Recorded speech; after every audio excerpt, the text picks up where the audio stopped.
Hello guys, അപ്പോൾ ഇത് നമുക്ക് നല്ല അടിപൊളിയും ടേസ്റ്റിയും ഈസി ആയിട്ടുള്ള നല്ല ചെമ്മീൻ ഫ്രൈ എങ്ങനെ ചെയ്യണമെന്ന് നോക്കിയാലോ. അതിനായിട്ട് ആദ്യം കഴുകി വൃത്തിയാക്കിയ ചെമ്മീനിലേക്ക് കാശ്മീരി മുളക് പൊടി, മഞ്ഞൾപ്പൊടി, കുരുമുളക് പൊടി, പെരിഞ്ജീരകം, മല്ലിപ്പൊടിയും ഉപ്പും ഇഞ്ചി വെളുത്തുള്ളി പേസ്റ്റും വേപ്പിലയും ഒരു പകുതി നാരങ്ങയുടെ നീരും ചേർന്ന് നല്ലോണം മിക്സ് ചെയ്ത് ഫ്രൈ ചെയ്തെടുക്കാം.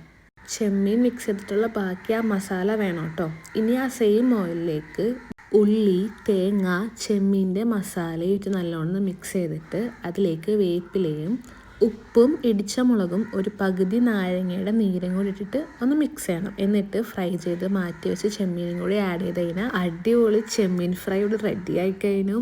ആ പൊറോട്ടയുടെയൊക്കെ കൂടി നല്ല കോംബോ ആണ്, നല്ല അടിപൊളി ടേസ്റ്റുമാണ്. അപ്പോൾ എല്ലാവരും വേഗം പോയി ട്രൈ ചെയ്ത് നോക്കിക്കോ.